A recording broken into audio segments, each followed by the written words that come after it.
Hello, darkness, my old friend. I've come to talk with you again, because a vision softly creeping left its seeds while I was sleeping, and the vision that was planted in my brain still remains within the sound of silence. In restless dreams I walked alone, narrow streets of cobblestone, neath the halo of a street lamp. I turned my collar to the cold and damp, when my eyes were stabbed by the flash of a neon light that split the night and touched the sound of silence. And in the naked light I saw 10,000 people, maybe more. People talking without speaking, people hearing without listening, people writing songs that voices never share, and no one dared disturb the sound of silence. Fool said I, you do not know. Silence like a cancer grows. Hear my words and I might teach you. Take my arms and I might reach you. But my words, like silent raindrops,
and gentlemen, I couldn't think of a better way to bring the show back than with that song.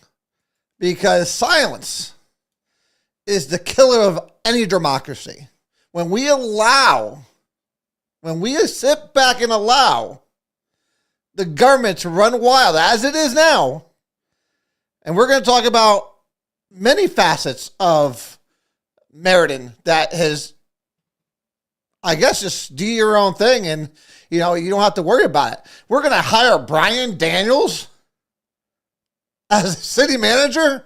We're going to allow police officers, whether on duty or off duty, to punch people in the face with no repercussions. A 5-day suspension.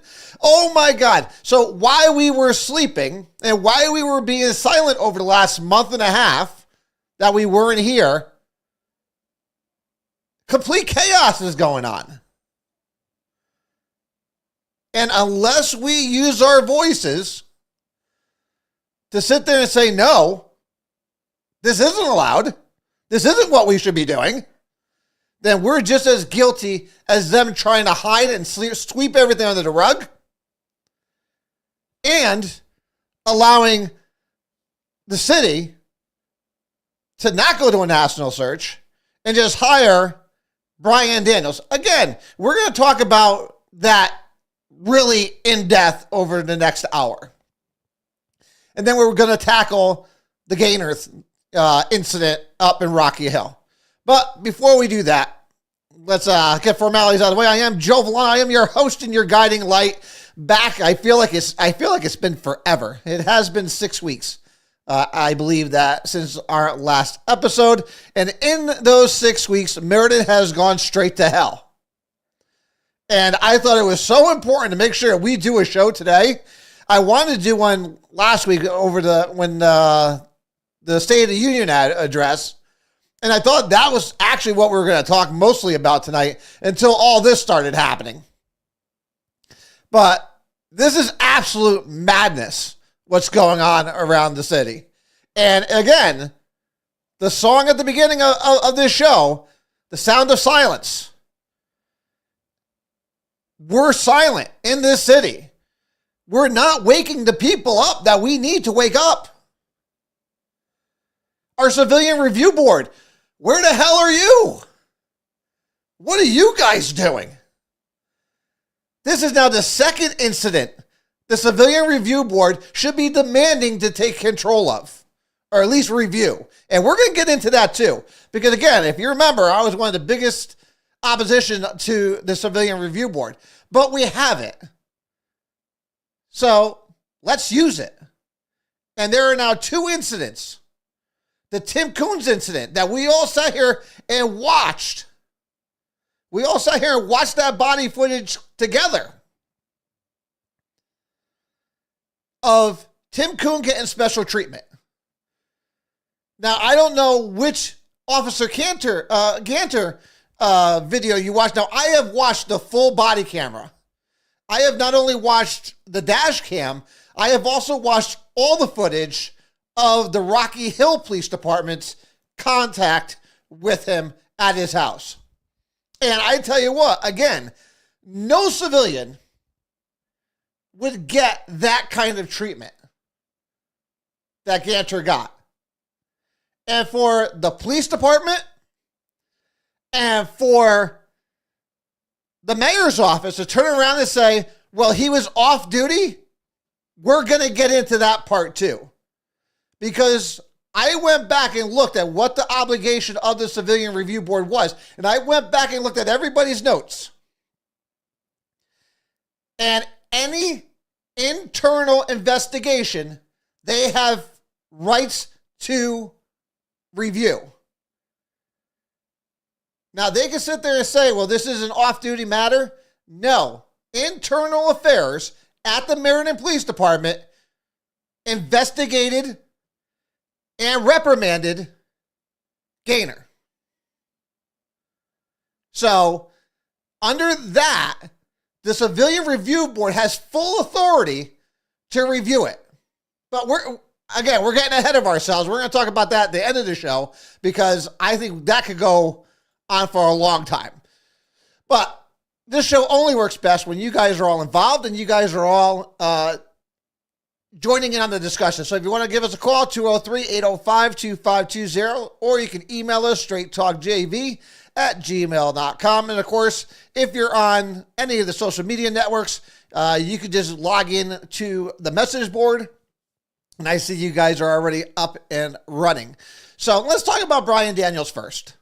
Now, when I first heard about Brian Daniels, I was just thinking about all the money that's going to be thrown away in the city of Meriden. Remember, Brian Daniels narrowly escaped being defeated back in 2014 because of the PLA. If no one thinks that PLA's project labor agreements isn't going to be attached to everything that comes into the city under Brian Daniels, you're out of your mind. If anyone remembers the Maloney High School catastrophe, where it went out to bid, and because it didn't have a project labor agreement, a non-union company was going to get it. And Brian Daniels said, no. Now remember, Brian Daniels' dad is a president of a union. He's a hardcore union guy. So Brian Daniels went before city council. No. We have to have a project labor agreement. This has to be a unionized construction. And the city council, in a split decision, turned around and said, even some Democrats, Dominello and Iavana, voted no for a PLA. And Steve Iavana, if anyone remembers this, Steve Iavana is an architect. And he went out and said, this is a horrible idea. It's going to jack up the cost of the project. Now, of course, the rule was you can't go over the price of the project. So what happened? It went back out to bid. So they scrapped the first bid altogether. It went back out to bid, including in the project labor agreement. And the labor side of it went up $18 million, which means they had to take $18 million away from the quality aspect of the build, which is why we had so many issues with the HV systems and leaks all over the place. And that's why, if anyone remembers, back in 2014, I said, hey, we bought ourselves a Ferrari and they delivered us a Pinto. Because that's exactly what happened. They took $18 million of quality and put it into the union's pockets. That's what happened. Which is why, again, under Guy Scaife, if anybody remembers, Guy Scaife ended up having to hire a full-time HVAC guy for Maloney because they were having so many issues and the cost of using a third party in emergency was skyrocketing. But Brian Daniels got what he wanted. He got his PLA. Now, I want to make sure this is very clear. Brian Daniels is an excellent attorney. I want to make sure I say that because I don't want to diminish everything he's done in his life. He is a well-accomplished attorney. He is phenomenal at his job. I'll give him that. He deals with some hard cases, and he does a great job at what he does. But he knows nothing about managing the city.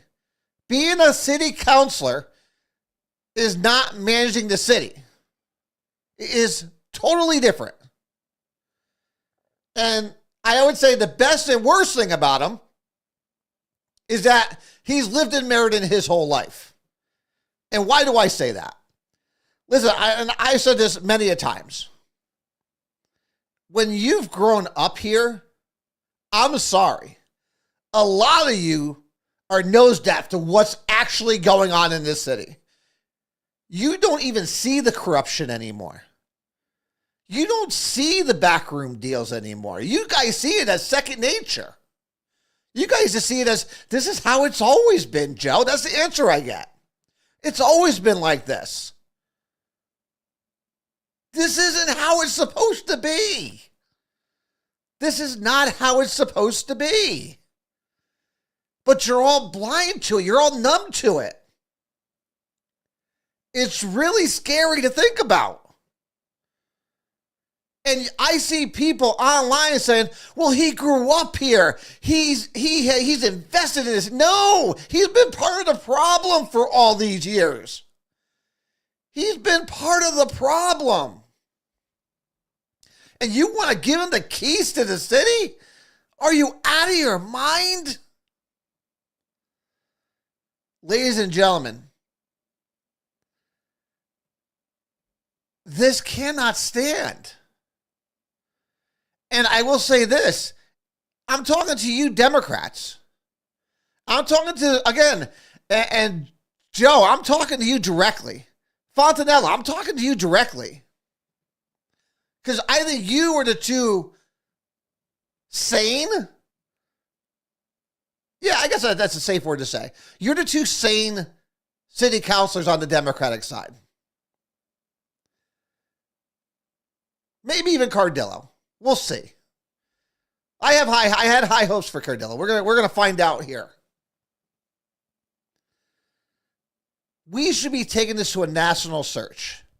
We need to find the right person. This is going to be the third city manager in 5 years. That says something. That says something. We need that. That's exactly right. That's why we're talking about it here today, Craig. Because a first decision has been made. But we need to make sure that these city councilors, again, it's going to come down to Joe, Bruce, Chad. It's time, again, I always talked to Joe while he sat right here multiple times about being a minority in the majority. Do you have the backbone? Do you have the guts? Do you have the stomach to go against Sonia Jelks? It's going to be very interesting to see. We're really going to find out. This is like the first true test of the new council. Well, I didn't want to say that, Amy. But yes. This is going to be the first true test of the new council. This will show us, this vote, if it happens, is going to show us, have we made change in this city? Do we have reasonable, responsible Democrats that have been elected? Or is it going to be the same old, boys club? Just bring them back in. Just recycle them back in. I sure hope not. Personnel interviews the candidates. They go through the whole process, and then they'll have to put someone forward to the full city council. Because the city council as a whole needs to vote for the next city manager. And right now, I'm telling you, it's going to be Brian Daniels. That's the vote that's going to come before. Unless, behind closed doors, these same Democrats could put an end to it now.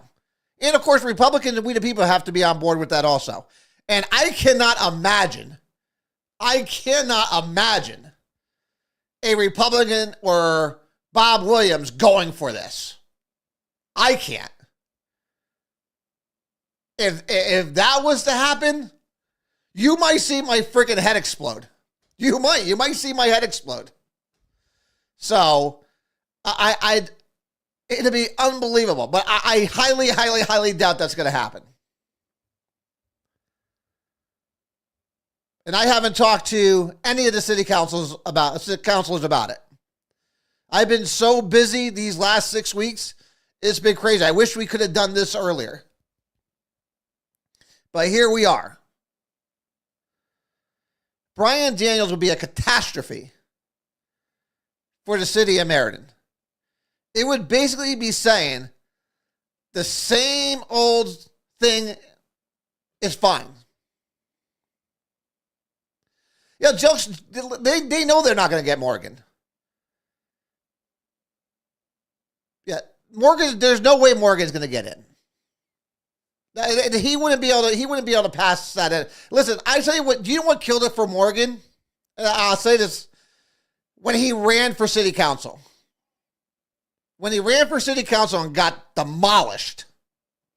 That is what killed it for Morgan. And the fact that his fire department is $1 million over budget, which they can't even account for.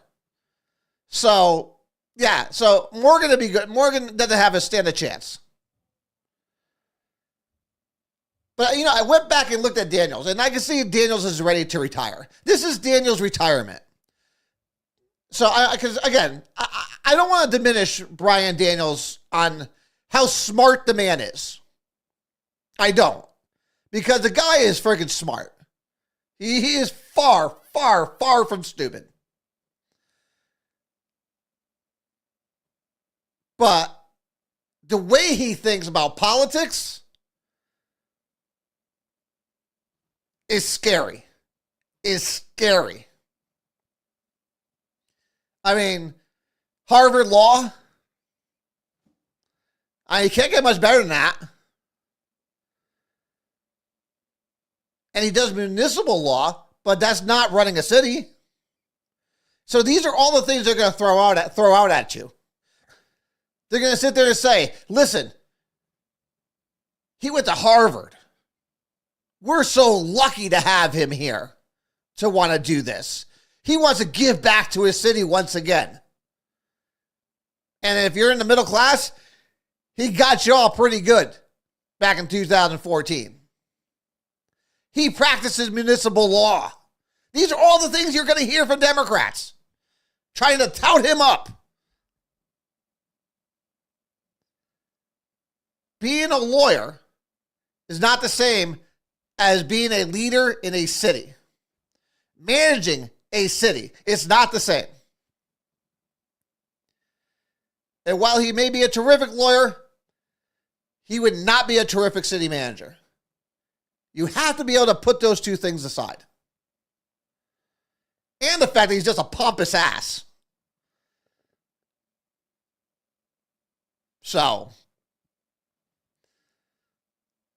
we cannot allow this to happen. It will be taking Meriden a huge step back. And again, it'll be business as usual in the city of Meriden.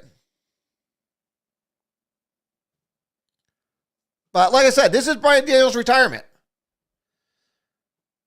He graduated law school in 1992. He's been working at the same law firm for decades. He's ready to retire. And what better place to retire than come grab $170,000 from the taxpayers of the city of Meriden? That sounds like a hell of a retirement. But he'll be saying, "Oh, I'm doing this for my hometown. I'm doing this because I love my city." No. Do us a favor. Brian, if you want to retire, please, by all means, retire. Go to Florida. Go put your feet in the sand. Have a great time. Well deserved. You did a good job for the last, 30 years of being a lawyer. You did a hell of a job. Go enjoy retirement down in Florida. Put your feet in the sand. Have a cocktail. Get out the lawn chair and just hang out. Don't come screw us for a second time in the city of Meriden. Because that's all he's good at. That and fighting against Republicans because he believes Republicans are the devil. But that's okay. So, guys, keep an eye out on this. We got to see how this plays out. But it looks like this is where it's going. This is where they're looking to go. Now, let's kind of transition over to our $1.3 million. When we talk about how the government and the city council loves us to give it to us up the rear end. Let's talk about the Green, because I went down and visited the Green.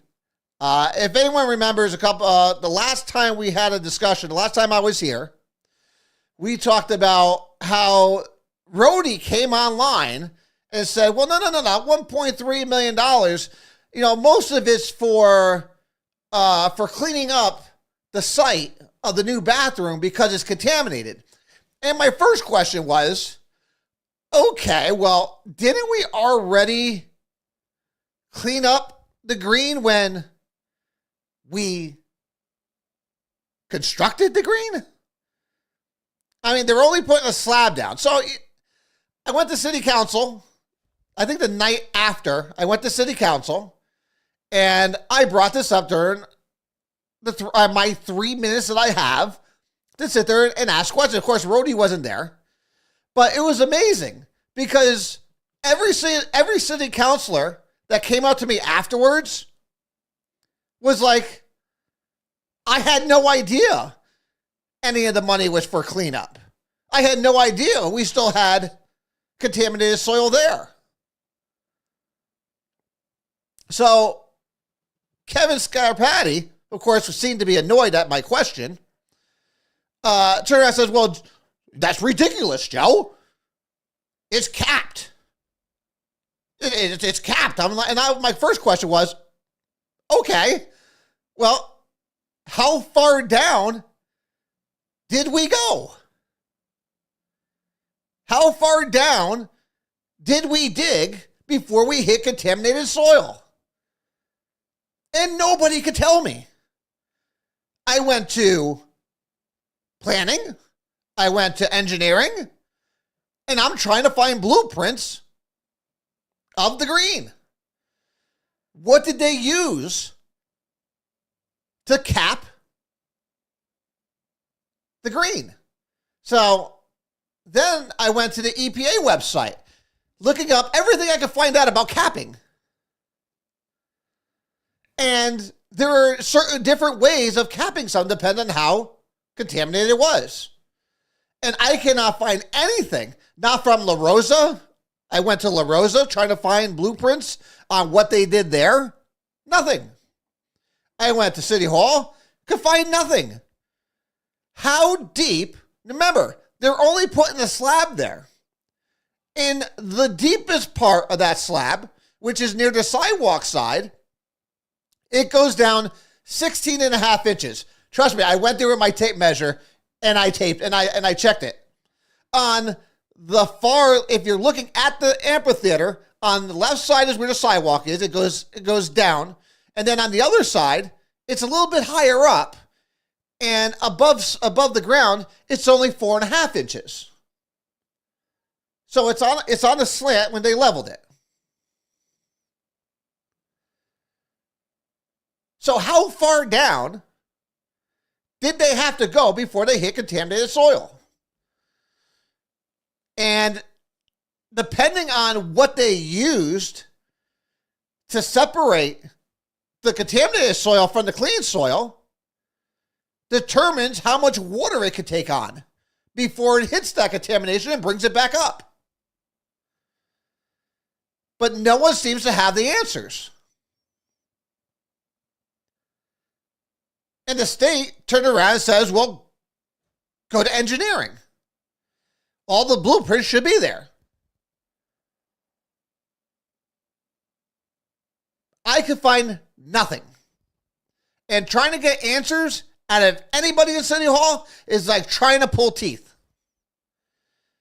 How far down is the contamination on our Green that we paid millions of dollars for?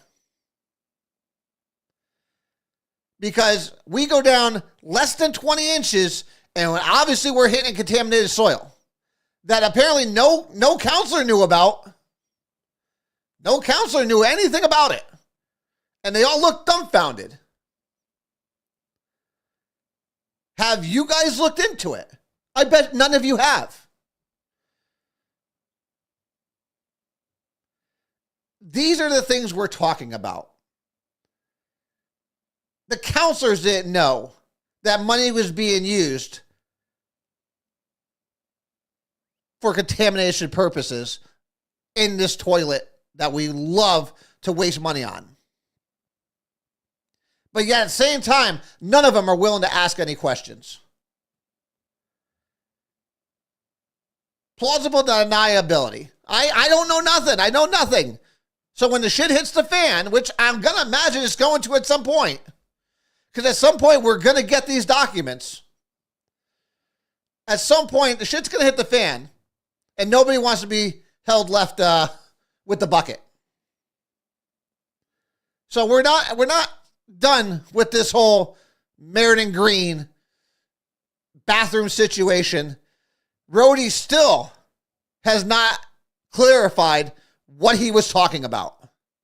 The city hall has not clarified what the hell they're talking about, what he's talking about. But they figure if we just shut up long enough, as always, if they just shut up long enough, eventually everybody will go away. That is their game plan every single time, ladies and gentlemen. Because like I said, at the beginning of the show, the beginning song, Sound of Silence. I can't be the only one out here screaming it. I can't be the only one sitting here behind a microphone saying, what the F? We need to wake people up. We need to wake people up to what the hell is going on. It's absolute craziness.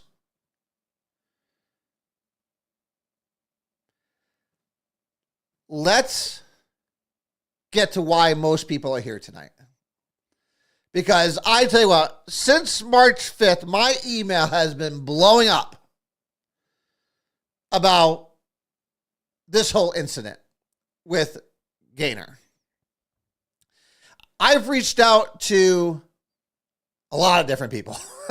Police officers I've reached out to, different agency police officers, because again, special treatment should not be given to anybody. Follow the rule of the law. Let the law dictate how things are handled. Now, again, I don't know which versions of the body cameras you guys saw, whether you just saw, the news clips or whatnot. So I'm going to go based on what I saw, and I'll go through my way. Now, again, the police department is saying this is not, he was off duty, therefore they're not talking about this. But during this altercation, Corporal Gaynor, sorry, Pat. Ganter turned around and flashed his badge. That right there puts Meriden PD in the mix. You have Meriden PD has an officer. We have an officer, whether on duty or not, flashing a Meriden police badge into the town of Rocky Hill, threatening to arrest or give a ticket to a civilian.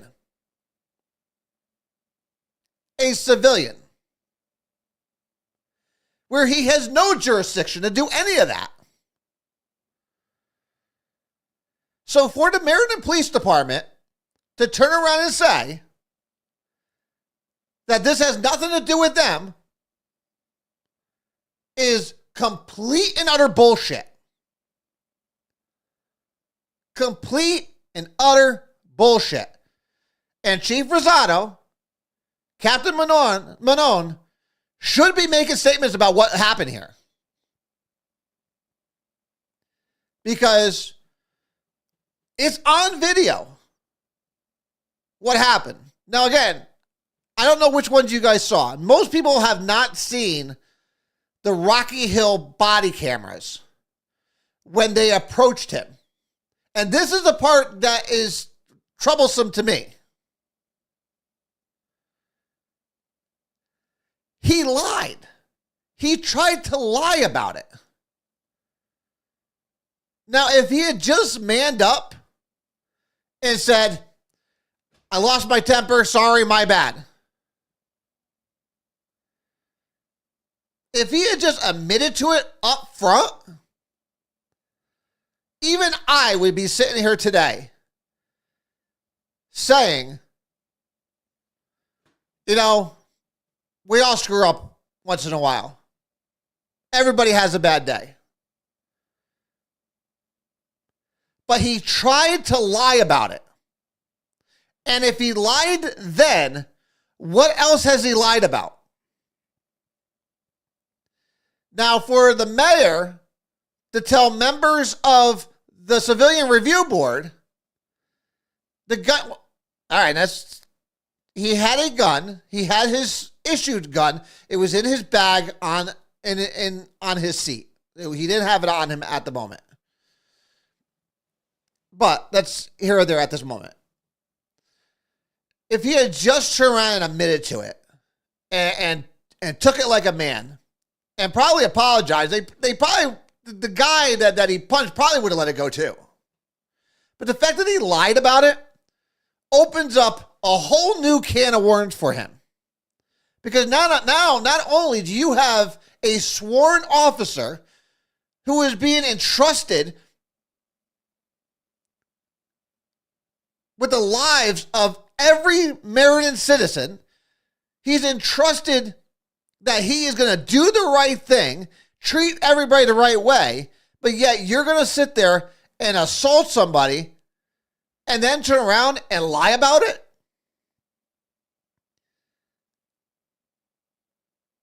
That is a huge issue for me. Because now you can't be trusted. Now you can't be trusted. And I tell you what, if they didn't have the dash camera, he walks. He walks all day long. And that is a huge issue. So the fact that they gave him 5 days. Now, first of all, let's go through it. I want to play the thing first. Hold on a second, because this is important. So let's watch this so you have context. Hold on 1 second. December, it only came to light now thanks to a Freedom of Information Act request and a tip. Investigators say the video shows an off-duty Meriden police officer with more than 20 years of law enforcement experience reaching into a citizen's vehicle and punching him in the face. He's not going to try to make this into some type of major thing. December 8th, 2023, 37-year-old Thomas Brocuglio was driving his company vehicle with the dash camera on as he approached a red light at the intersection of France Street and Cromwell Ave in Rocky Hill. What are we doing, kid? Don't get me wrong. This guy was a dick. This guy was. He was an ass. But again, that's no justification for what follows. But just a little word of advice. Don't be a dick when you're driving. What are you doing? The truck he was honking at was being driven by 57-year-old off-duty Meriden Police Corporal Alan Ganter. Wait all day. Oh, boo, boo, boo, boo. That's when Ganter got out of his truck, flashed his badge. And right there, ladies and gentlemen, is where it became a Meriden issue. He flashed his badge. Don't get me wrong, I'm all for your freedom of speech. But again, don't be a dick while driving. Or don't be a dick in general. So, but this became a Meriden problem as soon as he flashed that badge. That is an all-day Meriden Police Department problem. And approached Brocuglio. Really? Where does it say that? It says stop here on red. Corporal Ganter began taking pictures of Brocuglio's license plates. And now I'm sorry that I'm going to keep pausing this because it's important. Why was he taking a picture of his license plate? The only reason he could be taking a picture of his license plate is so he can retaliate later on. So that he can turn around and look this guy up and bust his balls in the future. That is the only explanation for taking his license plate. He has done nothing wrong other than being an ass, but that's not against the law. So why is he taking his license plate? Because he planned on doing something later on. And unfortunately, this dash cam and prevented anything else from happening. Because, again, this leads to a lot of issues with this officer on his train of thought. And what else has he done over the years? What else has he done over the years? And listen, from people I talk to, he's not the best cop to begin with. Which, again, brings me to the Civilian Review Board, which we'll get into in a second. Brocuglio accused Ganter of being on his phone as the confrontation escalated. I saw you looking down doing everything else. No, I was moving something in my bag. Ganter then threatens to give Brocuglio a ticket and call his supervisor. Sure, sounds good. Let me get your badge number. You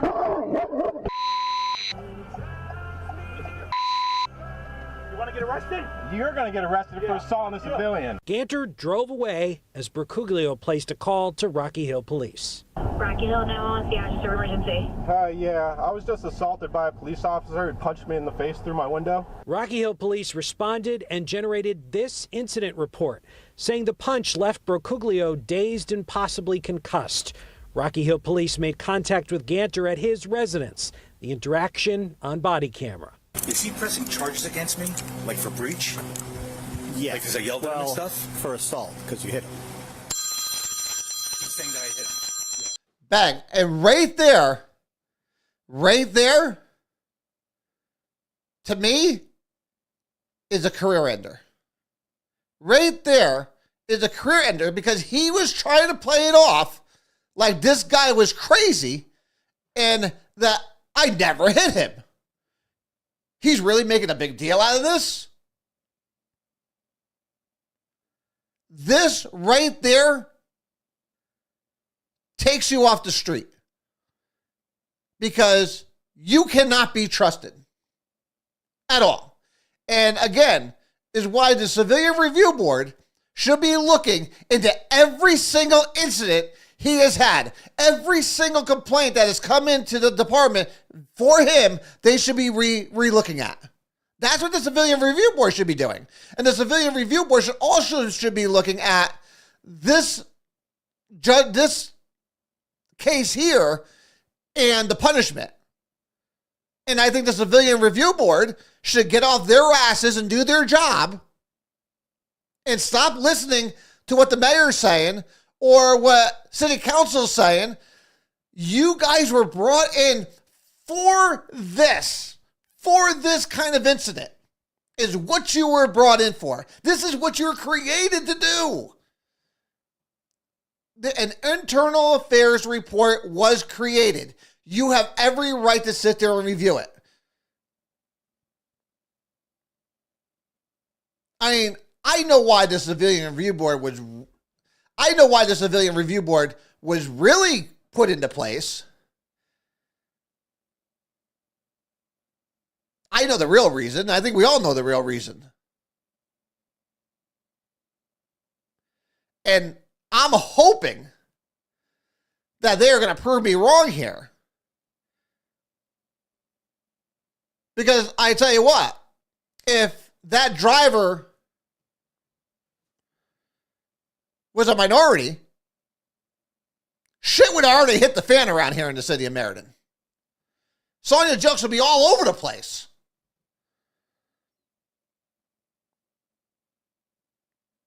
This is ridiculous.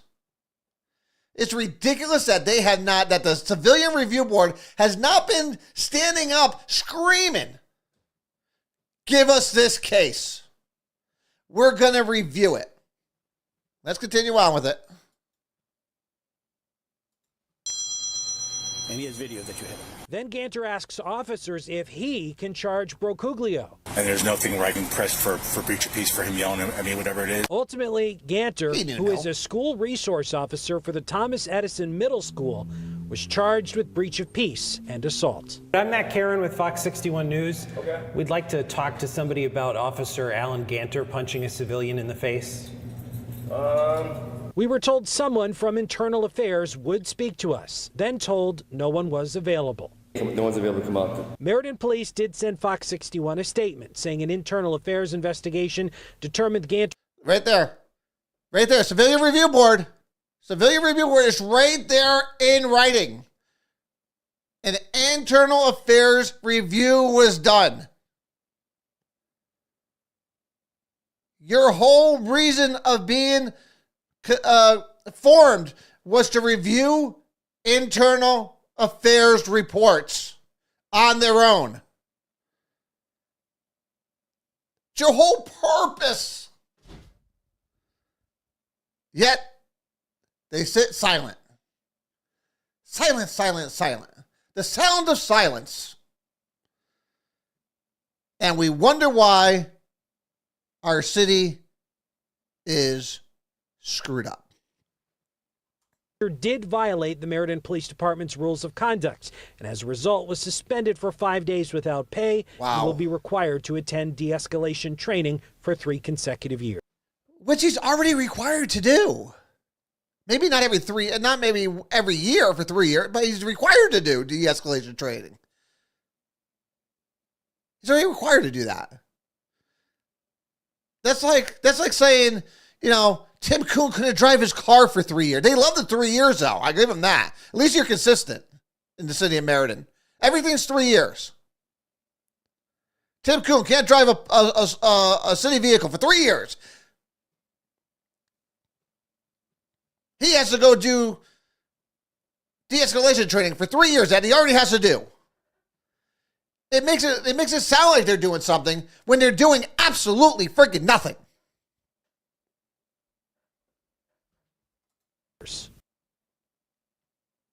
And after issuing that statement, the Meriden Police did also say they would not be addressing this issue any further, nor would they be making anyone available for an on-camera interview. We're live in Meriden. Which just tells you that it needs to be us. It needs to be us to turn around and send these emails and stuff to the police department, to the chief, demanding answers, demanding accountability. But again, we can have all that if the Civilian Review Board would just go do their job.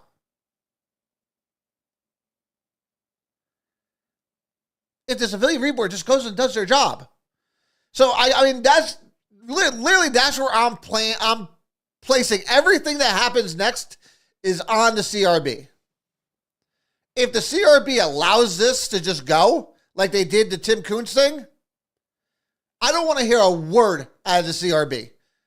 I don't want to hear a word. If a minority does something and they start all of a sudden, now they come out of the woodwork, don't give me the bullshit. No. Because again, I know why the CRB was created.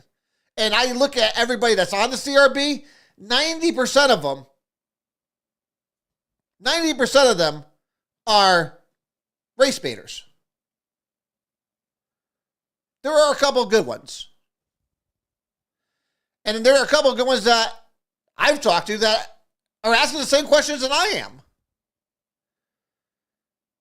They're asking the same questions that I am. And I can't wait to get their response. But then for the mayor to turn around and say, well, he was off duty, so it's not a Meriden problem. You are so far out of touch with reality. It's ridiculous. The minute he flashed that badge, it became a Meriden problem. As soon as he lied to the Rocky Hill officer and said, oh, you're saying I hit him? You knew you friggin' hit him. That's your job. That's your job. He should be sitting behind a desk. He should not be dealing with the public at all. That was the nail in the coffin.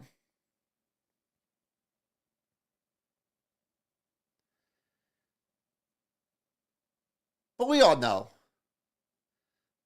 nothing's going to happen here. Again, I love our police department. Love it. But I won't go to bat for bad cops. No. I think this here proves how much I love our police department. And when they need something, I'm usually right there. It's unfortunate the last couple of times I've talked about the police department, it hasn't been on good terms. I want to know what are we doing here? Why do we allow this?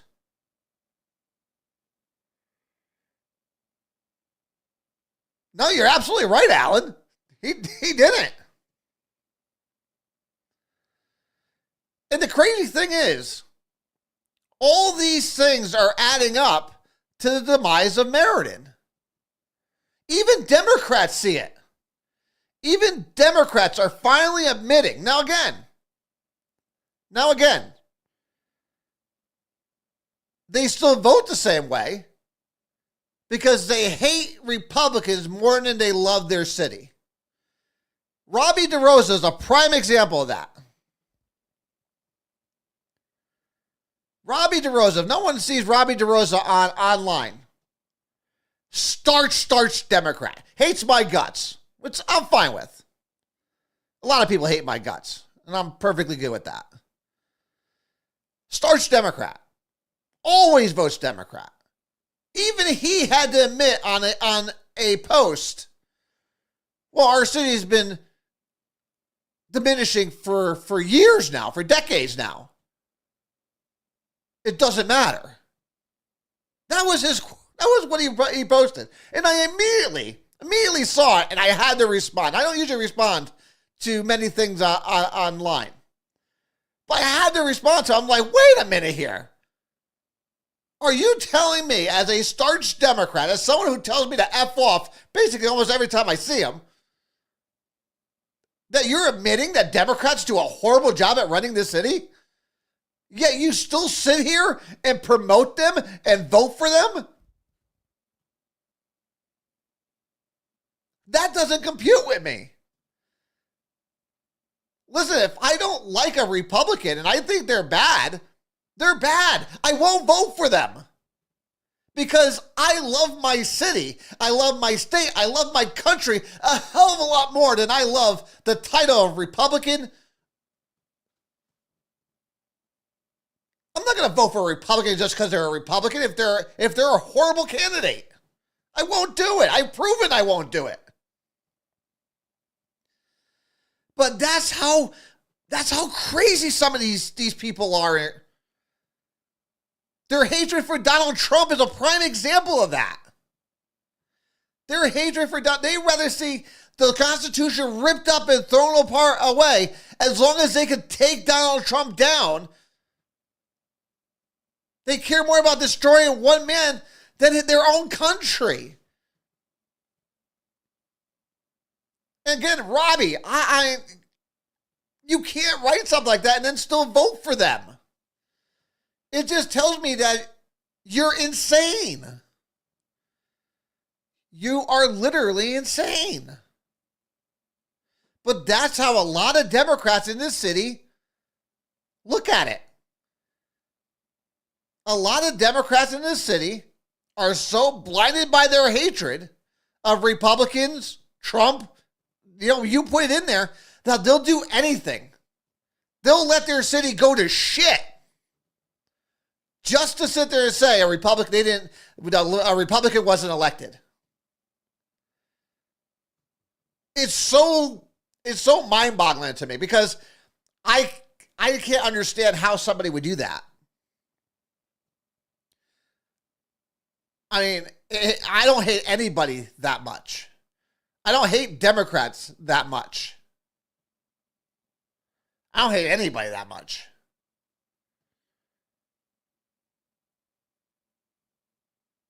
But unfortunately, it doesn't work that way on the liberal side, especially the far left. Especially the far left. And again, listen, I'll probably even say the far right. It's absolutely crazy to me. You're ready to watch your city collapse, but you sleep better because you didn't vote for a Republican.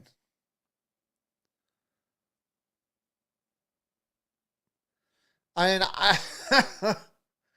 I just don't understand people. And again, this is probably why I just don't like people in general, I guess. Because most people think I'm a people person. Most people think that I like talking to people. Listen, I don't mind sitting in front of a camera and speaking my mind on how I see things. But no, in the grand scheme of things, you won't see me out in crowds. I'm very private. I like quiet. So you won't see me too much. Even though I did go see, in case no one saw it yesterday, the Speaker of the House was here in Connecticut yesterday. They had a great rally up in Farmington for George Logan. Of course, I still don't get. I'm still trying to figure out. They opened a battle station, as they call it, a battle station, in Connecticut for the 5th Congressional District, but yet they put the office outside the 5th Congressional District. Makes no sense. Makes zero sense to me. They could have put it here in Meriden. They could have put it in New Britain. They could have put it in Danbury. They could have put it anywhere. They could have put it in Waterbury. But no, the National Republican Conference, Congressional Conference, or whatever it is, put a battle station in Farmington for a candidate that's outside the district. Very, very odd. Didn't make any sense. But I am a huge fan of Mike Johnson. And I will openly admit that I didn't know much about him before he became Speaker of the House. But when he did become Speaker of the House, obviously I did my research on it because I was like, well, who the hell is this guy? And this guy gets it. He's a good conservative. And I think he's done a great job so far. He gave a great speech yesterday. It was enjoyable. It was a great time. Again, I would have liked to have seen it inside the district, but it is what it is. So, guys, we just need all this stuff that's happened today, everything that we've been looking at, again, can be fixed. Can be fixed. If we all just got together with one voice that said no. But again, we need to wake up that silent majority that's sitting there probably thinking the same thing we are. They're probably thinking the exact same thing that we are. But they don't know where to turn to. Turn them here. Have them watch the show. Have them sit there and email people. Have them email me. Have them email anybody. Email your council people. If we sit in silence, nothing will ever change. If we sit in silence and don't vote, nothing will ever change. Change only happens when you use your voice and you use the power of your vote. That's when things change. I saw somebody put in there charter reform. Listen, charter reform definitely needs to happen. And I tell you what, if Brian Daniels becomes a new city manager, it's something that needs to happen immediately. immediately something's going to we're going to have to start this process on our own. Because we need to get rid of the city manager. We need to get rid of city council being the power structure. We need to get it back to a strong mayor, where it's easier to replace, easier to make changes for the betterment of the city. So, I don't know who wrote that, but I know I saw it as it was scrolling through. So, couldn't agree more with that.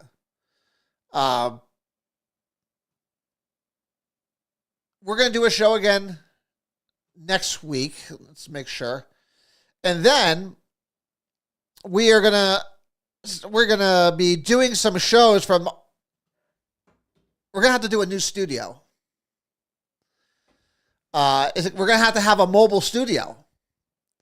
And I'm working on that. I'm working out how to do that. Because I'm going to be camping a lot over this spring and summer. So I got my first seasonal.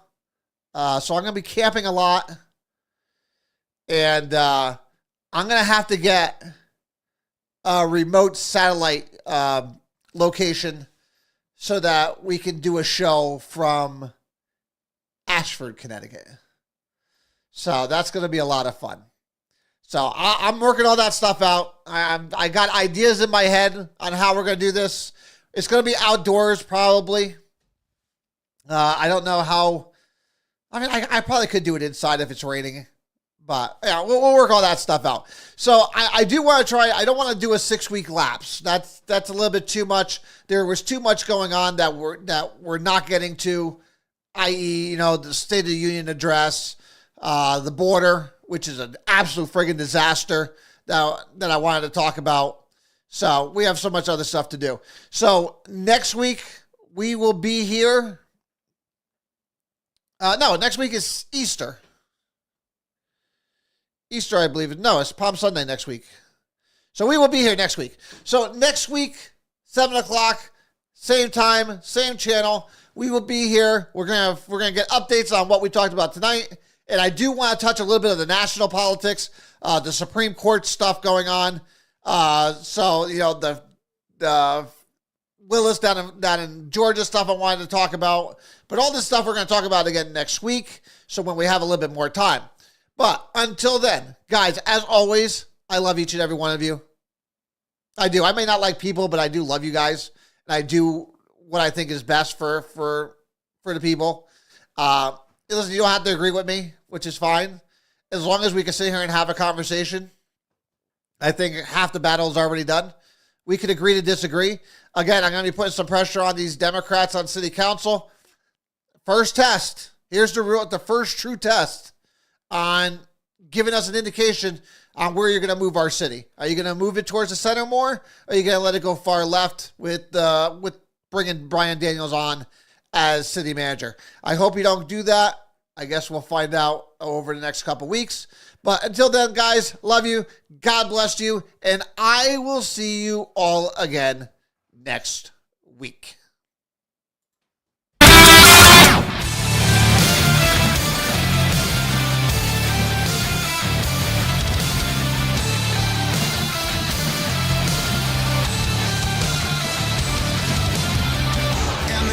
And the million faces formed together, made for elevation. And the soldier won't surrender faith. This I can fly, the never pursue ember.